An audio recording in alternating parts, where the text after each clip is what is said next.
जय हिंद दोस्तों। तो आज की इस वीडियो में फिर से एक बार हम लोग इतिहास के पन्नों पे जोर डालते हैं और आज की इस वीडियो में हम लोग जानेंगे भारत पर मुस्लिम आक्रमण कब हुआ था, क्यों हुआ था, किसने किया था, मुस्लिम आक्रमण करने का क्या उद्देश्य था। और ये भी दोस्त बता दें कि कहीं ना कहीं मुस्लिम आक्रमण भारत में होने से हिंदू धर्म में भी क्षति देखने को मिलती है। कई सारे मंदिरों को तोड़कर मस्जिद बना दी गई थी और कई सारे हिंदू धर्म के लोग मुस्लिम धर्म को अपना लिए थे और कई सारे मुस्लिम धर्म के लोग हिंदू धर्म को भी अपनाए थे। और दोस्त ये भी जानेंगे जो हिंदुस्तान, जो आज भारत का नाम हिंदुस्तान है, आखिर में हिंदुस्तान कह के किस देश के लोग ने संबोधित किया था। और ये भी जानेंगे जो हिंदुस्तान यानी हिंदू जो आज है, हिंदू कह के किस देश के लोगों ने संबोधित किया है। नमस्कार दोस्तों, मैं हूं सुभाष सिंघम और आज की इस वीडियो में हम लोग जानने वाले हैं इतिहास के मध्यकालीन भारत में। और हम लोग घुस चुके हैं इतिहास के मध्यकालीन भारत में और यहाँ से हम लोग जानते जानते जाएंगे, पूरी एक तरह से जाएंगे जो मॉडल इंडिया तक पहुँचेंगे और देश विदेश की जानकारी प्राप्त करेंगे। इनसे पहले जो भी दोस्त हमारे चैनल पर नए आए हैं, चैनल को सब्सक्राइब कर लीजिए और बेल आइकन को प्रेस कर दीजिए ताकि इतिहास से रिलेटेड कोई भी अगर न्यू कंटेंट अगर बनता है तो वे आप तक जल्द से जल्द पहुंच जाए। दोस्तों, हम आप लोग से हाथ जोड़ के माफ़ी मांगते हैं जो इसी में किसी भी धर्म की उखाई एवं खिलाफ के बारे में चर्चा नहीं करते हैं, बल्कि एक इतिहास जो है, इतिहास को किस प्रकार से ट्रीट करते हैं और कहीं ना कहीं कहानी तौर पे जो है इतिहास बनाने में किसी न किसी की थोड़ा बहुत जो है विश्लेषण करना होता है। इसलिए आप लोग इन वीडियो को दिल पे ना लीजिए और कोई भी धर्म से आस्था रखने वाले हैं उनके लिए ये बेहद खुशी की बात होगी जो एक कहानी तौर पे हम लोग समझेंगे, ना कि किसी धर्म का उखाई और उल्लंघन करेंगे। चलिए दोस्तों, वीडियो को स्टार्ट करते हैं। दोस्त, अगर भारत पे है, अगर हम लोग मुस्लिम आक्रमण की बात करें, उसमें भी सफल आक्रमण की बात करें, तो भारत पर मुस्लिम सफल आक्रमण जो किया था वे मोहम्मद बिन कासिम ने किया था। और मोहम्मद बिन कासिम ने ही भारत पर सफल मुस्लिम आक्रमण यानी किया था। इनसे पहले भी कई सारे असफल आक्रमण हुए, लेकिन वे असफल आक्रमण कहीं ना कहीं हमारे भारत में राजगद्दी इतनी ज़्यादा मजबूत थी जो वे सफल आक्रमण यानी असफल आक्रमण जो हुए और कई सारे मुस्लिम आक्रमण को तबाह कर दिया। लेकिन लास्ट में जो है चौहान वंश की अंत करके मोहम्मद बिन कासिम ने मुस्लिम आक्रमण को सफल बना ही लिया। और मुस्लिम आक्रमण का अगर मेन उद्देश्य क्या था तो भारत से धन दौलत को लूटना, उसके बाद मुस्लिम धर्म की प्रसार प्रसार करना और उनकी जागरूकता फैलाना था। इन जो है मोहम्मद बिन कासिम के प्रभाव से कई सारे लोगों ने हिंदू धर्म को छोड़ के और मुस्लिम धर्म को भी अपना लिया और कई सारे मुस्लिम धर्म वाले भी ने हिंदू धर्म को अपना लिया था।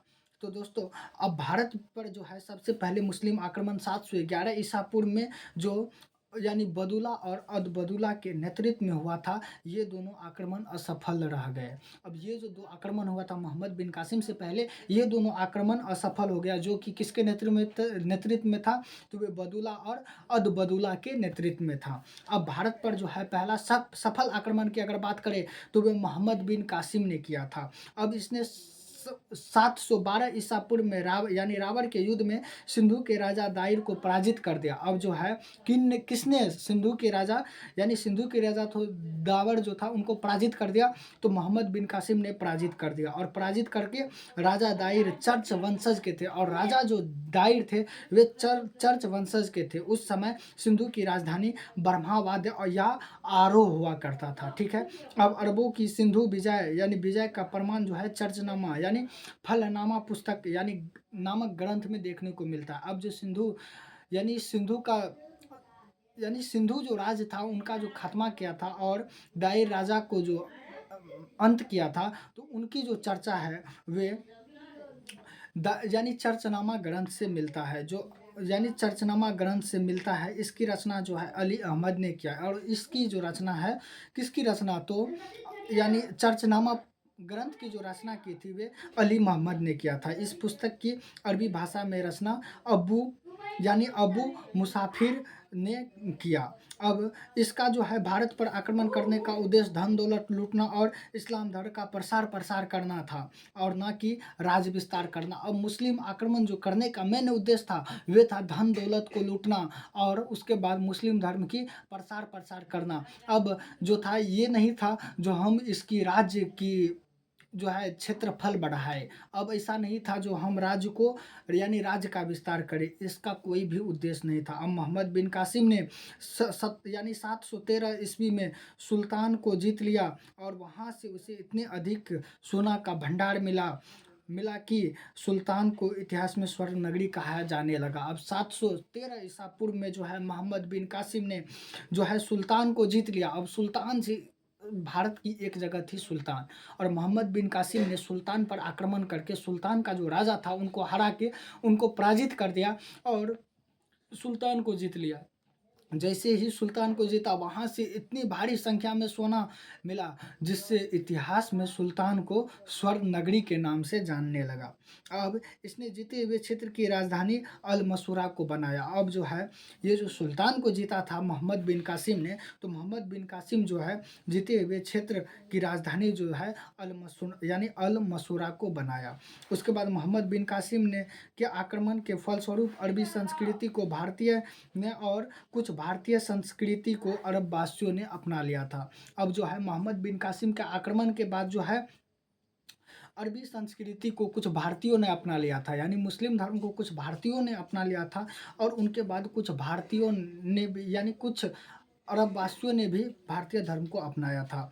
अब अरब और हिंदू संस्कृति के मिश्रण के परिणाम स्वरूप अरब वासियों ने भारत से खगोल शास्त्र, अंकगणित, चिकित्सा शास्त्र और दर्शन के क्षेत्र में भी बहुत कुछ सीखा और इसका प्रसार यूरोप में किया।